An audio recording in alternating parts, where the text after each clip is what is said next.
Hello, everyone. Thanks for coming back for our latest episode of the Train Like a Trooper podcast. We have two special guests with us today. We have Lieutenant Chris Liles and Trooper Keyton Davis, who are both, Trooper Liles, you're with the training division here, and then Keyton, you are currently assigned to training division because you're doing things with our current academy.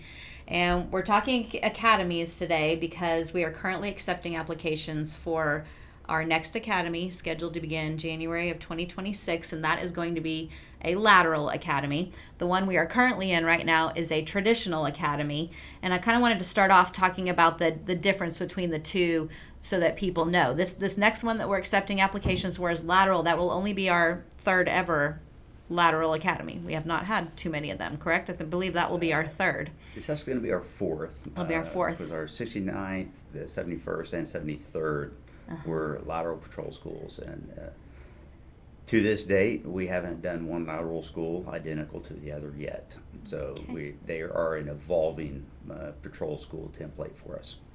So let's talk about the difference between a traditional and a lateral academy. What's the difference? The lateral school, you have to have 2 full years of certified police officer experience to be eligible for the lateral school.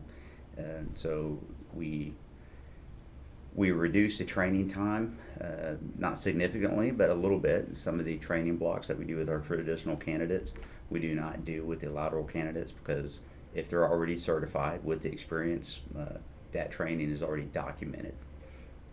Is there a gap that, say they were a police officer 3 years ago or 4 years ago, is there a gap in service that's allowed? They can have up to 1 year gap in service between their 2 years full time, 2 years minimum. It could be an amount of time as long as it's at minimum 2 years.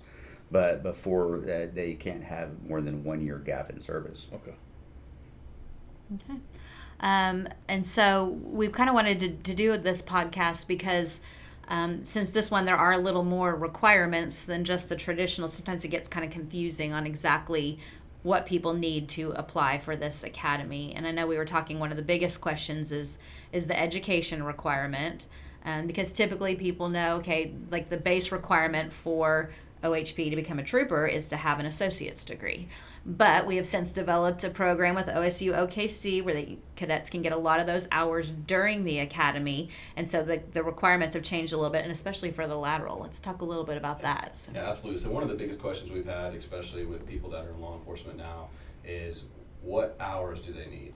So if you have just a minimum of 2 years of law enforcement experience, you need 3 college credit hours to equal 23. Because right now our minimum college credit is 23 hours to actually get into the academy. That's for traditional and lateral. But one good thing with the lateral academies is if you have 3 years of law enforcement service, you're automatically going to have 30 college credit hours. So you can apply to our academy, which is 3 years of law enforcement experience, certified law enforcement experience, and get into it. So 0 college credits, 3 years of law enforcement experience, and you're good to go. And that's because we give 10 credits per full year of service. So if you have the minimum 2 years, you have 20 credits going towards our graduation or entry into the academy. And then you just need the 3 college credits on top of that. However, we also give the same amount of credits for military service. So if you're a military veteran with 1 year, you get 10 credits, and then you're a certified peace officer with the full 2 years experience, that's 30 credits. You're qualified to get into the patrol school. Does the certified police officer service have to be in Oklahoma, or can it be in any state? It could be in any state, and it doesn't necessarily have to be a state academy. We have a lateral federal academy applicants, Bureau of Indian Affairs, FLETC graduates. As long as they did basic police officer training and had powers of arrest, that will qualify for their service. Okay. So I think that's a really key point to hone in on here, because a lot of people think, oh, I've got to have that associate's degree, but literally people can apply for this lateral academy with 0 college credit hours, and then they will get the required what they need to get that associate's in the academy. Absolutely. That's a memorandum of understanding that we have with OSU OKC. They're going to get those college credit hours throughout the academy. Correct. And at a really good price, correct? Absolutely. It's a really good price, and for the already CLEAT, Oklahoma CLEAT certified peace officers, OSU OKC, they'll award you up to 35 credits just for that basic peace officer license. So, and that's an agreement that you have to make with OSU OKC. And no, it's not completely free. There's a fee, but it can go towards the graduation from OSU OKC with an associate's. And to date, of the 3 schools that we've done since we've had the agreement with OSU OKC, we've only had 1 cadet graduate with an associate's upon graduation from our academy. Okay. That's pretty cool though that you can get that. I mean, what a way to kill 2 birds with 1 stone, right? You're training to become a trooper. You're also getting your associate's degree. I mean, it's a great deal. What are some of the other questions that you guys have been hearing from potential candidates, or maybe that questions or that troopers are getting out in the field? The type of qualification as far as experience goes, we're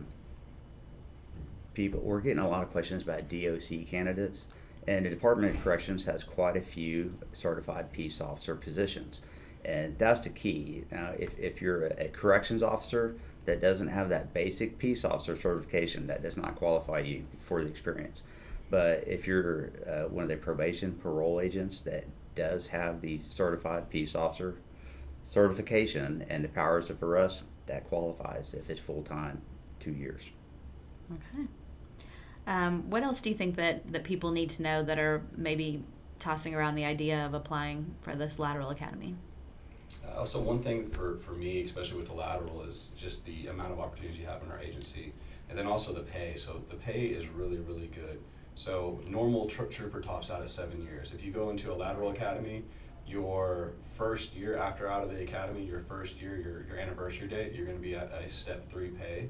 So you top out in 5 years rather than 7 years. So that pay increase is, pretty significant, especially depending on if you're coming from a smaller agency or a smaller county, wherever it may be. I mean, the pay for a Lateral Academy is going to be a lot better than a traditional as well. Yeah. And the top out's a lot faster. And a trooper tops out just under $100,000 a year. Yes. It's a great career. So they start at step 2 in our pay rank, which is equal to just at $70 a year, if a few dollars fewer. Not only that, but they start at step 2, but up to this point, we're not making anyone move. If they have a residence, they don't have to move across the state. Can't guarantee that they're going to be assigned to the county that their residence lies in, but they're going to be able to live at that residence. They don't have to uproot their family if they've already established. Yeah, so this is a great opportunity for somebody, well, really in any of the counties in Oklahoma, if you're thinking about this. And except for the larger municipalities in Oklahoma, most of the cadets' salaries that come here, especially if you're coming from a sheriff's department, is doubled. Yeah. Wow. That's great. What else are you guys hearing about, any kind of confusion that you guys want to clear up on this, or anything that you think people need to know? So the college credit hours is one of the biggest questions that we've been having for the past few months. And then if it's what's the length of the academy is another one. Does it live in? Things like that. So I know Lieutenant Liles is pretty good with the actual structure of the academy and how that kind of works in the weeks. So the last Lateral Academy that we did was a hybrid academy. The first 6 weeks they resided here overnight. We released them on the weekends. After that, we had workday hours, and if they live local, they could go home and sleep in their own beds. But we also provided them a place for them to sleep here if they did not live local. Now, even though they were here, it was not the traditional academy setting after hours. They were pretty much on their own. They could leave campus to eat, go get their groceries. We even provided refrigerator storage and let them cook some of their own foods if they wanted to. Most did not, but we afforded them that latitude if they needed it. The length of the academy, it kind of fluctuates. This next one, I expect it to be anywhere between 16 to 20 weeks, and I realize, there's a 20% difference between 16 and 20 there. I'm aware of that. But we evolve when we see a hole in our training. We try to fill it, and that takes time. And whether this is going to be a hybrid academy or a complete live-in academy, that has also not been determined yet. Is the Lateral Academy going to be a stress academy? All of our academies have a modicum of stress involved, regardless if it's a lateral or traditional.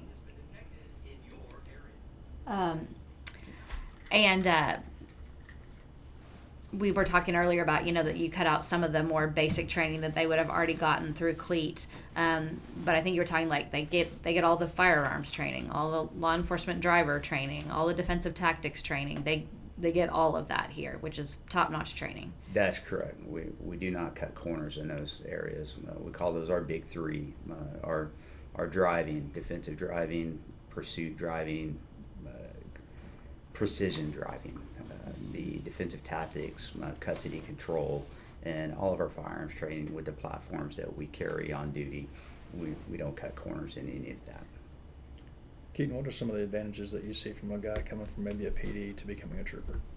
So for me, it's just the opportunities that you have. I mean, we are growing in multiple different ways, different divisions that we've created, drone divisions. We've got, steps to actually become a pilot within our agency. You have recruiting, PIO. I mean, just the opportunities are endless. Not only that, the amount of training. So majority of our instructors are actually instructing other state agencies. They're instructing other law enforcement agencies. So we have some of the best instructors. We're getting the opportunity to go some of the best training in the nation. And, you're not paying for that. Like it's something that's provided by our agency. And those opportunities are something I never had in a municipality that I worked at before. So it's second to none, in my opinion, with those opportunities that you do have. I was a PD officer before I got on patrol back in 2005, and what I saw an advantage was being able to go outside the city limits and be able to travel all over the state, which I thought was great. Huge benefit. And then there was definitely a difference in the training, obviously. We shoot so much in our firearms program and our defensive tactics program that just keeps you sharp, because we are out here by ourselves a lot of times. Absolutely, and to kind of piggyback off what you said right there is that, we have the ability to go throughout the entire state, and then also having, soon to be, almost every trooper is going to be certified, commissioned through FLETC as well too. So we have multiple different types of cross commission that we have with, the BIA, with our special law enforcement commission. We have, FLETC hopefully is going to be something that we're going to have here in the near future as well. So. For those that don't know what FLETC is, explain that. So it's a federal law enforcement commission. So it gives us the ability to arrest and charge on a federal level. Okay. And FLETC stands for the Federal Law Enforcement Training Center. Yeah. Okay. All right. Very good. Again, so and talk a little bit about the program that we have now, because Keyton, you're one of our full-time recruiters for the agency, and talk about, we have the texting program where people can you can text with you to ask you questions. Yeah, absolutely. So we're doing, we came leaps and bounds, I think, within the past year of where our recruiting was to where it is now, and we've improved with software. So our Interview Now platform is an online-based platform that we utilize that makes it so much more personable for those applicants that want to contact us and reach out to us. So they can literally go to our website. If you're on our Facebook, I think we have a direct link to our recruiting webpage. Once you go on there, there's basically a few questions you fill out, your personal information, and a sense of your phone number, your name, and then an email address, and you hit contact a recruiter. All that information gets sent to us recruiters who are on that platform, and it'll be a text-based message that you're contacting them. So instead of an email, or it's kind of outdated, you might not check it, you're going to be receiving a direct text message to your phone, and you can ask any questions you may want to ask a recruiter. If you want to go on ride-alongs, if you have specific questions about, is this going to make me disqualified, or what are some of the requirements that I need to meet to become a state trooper or a candidate inside of the academy. So it's definitely grown a ton. And then one thing that we're really working on now too is our social media and the aspects of YouTube. So we have uploaded a lot of videos of current academies. We're actually doing a series with this academy that's going pretty well. We've had our first episode that was released to kind of give you a day in the life of what the academy's going to be like. So. Yeah, in that series, we're hoping to give people that, to show them exactly what is an OHP academy like, what do they learn, all those kinds of things. So those are the questions that we get most common, is that you have the lure of the OHP Academy, and it's anxiety ridden because people don't know what to expect, and And then they ask questions that people that have been through one of our academies, and how much is embellished, how much is downplayed. Yeah. It's hard to say, because I don't think anyone would have been honest with me about the academy I went through, and I survived. But the academies we're evolving, and the value of the training that we provide is very high, and everything we do has value, because that's our principle. Before we do anything in an academy, we have to ask ourselves, what's the training value of this? And then if we can't justify it, we don't do it. We change tactics. But the videos that y'all putting out with the academies, it's behind the curtains. Yeah.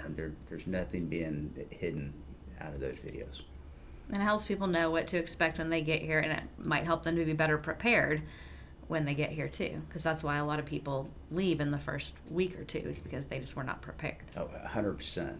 Even when we're training, if you can see an example of the training, you perform better. So if you can see what the life is in the academy, kind of raw as it is, you're going to perform better once you get here. So these videos are good. I think they're helpful. So anybody that has self-doubt, apply and watch these videos that we're putting out. They'll help you. Yeah, one thing that I try to convey to a lot of the applicants too is uncertainty is always the deterring factor to a lot of this stuff. So Yeah. you're uncertain about something, but once you get here, I mean, that uncertainty goes out the window. You start going through these things that we're doing throughout the day, and you get used to it. So it's not something that's scary, or it's something that we're doing that's negative. We're here to build you up, to make you a great state trooper once you graduate and be a good partner. And that uncertainty is what deters a lot of people from actually applying to do this, because I don't want to go through an academy. I've been through the military. I don't want to go through another basic. This has no correlation to what basic training's like. You build more skills. You become a stronger mentally, physically, spiritually, and through this academy. And just within the first 5 weeks, we try to do weekly peer reviews with the cadets, or also weekly just evaluation. So we'll bring each cadet in, we'll talk to them, ask them what are some of the things that they've learned throughout this week, what are some things that they need to work on. And this is one of the first academies we've done that before. And some of the things that they're telling us is like, I've become a better husband, a better father, a better person all around. And that's something great to hear, especially early on within an academy, because you go down to maybe a BPOC or whatever, nothing against that, but I don't feel like you have that same drive. You don't have that same benefit of building throughout the entire academy. You're learning specific things because it's state mandated. Here you're becoming a better person, you're becoming a better partner, becoming whatever it may be, but you're learning so much more through this academy than you would basic academy or the military. So if you have uncertainty about doing this, forget about it. Do it, because doubting yourself is one reason why you're not ever going to accomplish anything. So that's one thing I try to kind of relay to some of the people that want to apply, and hopefully it helps. But I want to follow up on what Keyton just said. Every now and then, might be a year and a half after an academy graduates, when we'll have a prior cadet, now trooper, and he'll reach out and say, my marriage is stronger because of the academy. I'm a better man because of the academy. I'm a better husband. And that's pretty high compliment, after we get to participate in these academies and help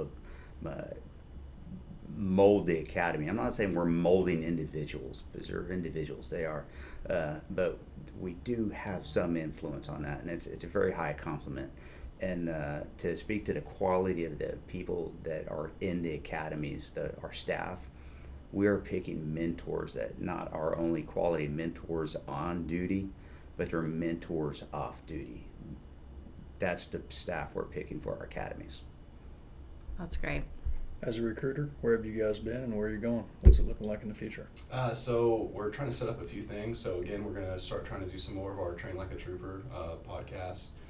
One thing that we're really wanting to work on, I don't think we're going to have the ability to do it before this application process is open, but hosting our own day for OHP here at the training center at headquarters. So having all of our special services out here and basically kind of a showcase of what we have to offer to the state and also people that want to apply with this. So, having all of our different specialized divisions, field troopers, captains, everybody out there to kind of answer questions and basically kind of have a showcase of what we have to offer to the state of Oklahoma. Do we have a date on that yet? Not yet. It's something we're kind of trying to narrow down. Hopefully we can get something within the next few months. Summer's always a busy time for training for everybody. You got vacations. You have people in the military that are going through stuff as well too with annual training. You have a lot of chaos in the summer months, but hopefully sometime in August, September, maybe we can have that showcase and kind of give the state, a showcase of what we have to offer. So. Great. And you just talk about, some of the benefits of the academy, and then, the training that you get, the equipment that you get. We've talked some about that. Yeah. They're coming here, they're getting all of this, and we're paying them to do it. So one thing too, I was kind of shocked. This academy they have, and this will probably make some troopers mad out in the field. Those that don't know this, but they have issued Daniel Defense SBR rifles with optics, lights, and suppressors in this academy, along with their pistols. So they're getting the Glock 47 with a red dot and an optic as well too. So it's something that you don't have to go out and buy. Like for majority of people that are into that type of stuff, I mean, going and buying your own SBR, you're paying $200 for a tax stamp, you're paying $200 for a suppressor, outside of whatever the actual cost of that weapon or that suppressor is. So I mean, that's something that not many agencies do. I mean, that's something that the command staff, the leadership that's been in place have fought for, and have said, hey, this is the equipment that we need. And also it shows that we're advancing as an agency. We're not falling to the wayside and we just need iron sights. We want to give our troopers the best stuff out there in the field so they can go out and do their job safely and also provide a safer place for Oklahoma as well. But even aside from the rifle and pistol that we issue, every trooper that graduates this academy is going to have a less than lethal shotgun issued to them. I believe we're going to issue with this academy the blast stick, which is like a pepper ball, but it's a shot of pepper ball powder that comes out of a stick, and it's another less lethal option that causes very little harm, if any. It's an irritant, is what it is, and that's to get people to comply with us. And again, I go back to the training. We have so many people that go out and research different things. They're a subject matter expert. They're going out researching some of these new, less lethal options, and we're bringing them back to the agency. We're testing them, we're using them, and we're issuing them out into the academy. Not only are you getting all this, but you're getting uniforms. You're getting top of the line stuff out there, and it's something that at a smaller agency you might not have that opportunity to get a free uniform. You might have to buy all these things. Right. And 5 years goes down the road and you have a vest that's out of date, and here every 5 years you get a new vest. You're getting equipment, you're getting updates. So I mean, it's something that I've noticed, especially within the past 5 years, is just the amount of update and the amount of just ability for our agency to adapt to new things and actually implement them out in the field. So Pretty much the only piece of equipment that we purchase out of our pocket is our boots. Okay. That's amazing. It is, because only the largest municipalities that compete with pay and parity in pay can do that. The smaller agencies, a lot of these officers and deputies in the state of Oklahoma, for sure, they're buying their own duty handgun. They're buying their own leather gear. The only thing they might be given to them is a shirt for the uniform. So we take pride in our uniforms. We take pride in our cars. The cars were issued. We're going to an all SUV fleet, and the Chevy Tahoes and Dodge Durangos. And the reason we're doing that is because we survive better in crashes. And we're talking about the crashes where we're rear-ended when we're sitting on the side of the highway. Our survivability rate is higher and our injury rate is lower in the SUVs, and we're doing that. It's more expensive than the cars, but the department cares enough about us that we're going to put that money up and take care of the troopers. Very good. Well, we appreciate both of you joining us, and people who are thinking about doing this. We have information about how to apply on our website, ohp.ok.gov. We put stuff out on our social media, and there's also information about that interview now if someone would like to text with a recruiter. So thank you guys. We appreciate it. Appreciate it, guys.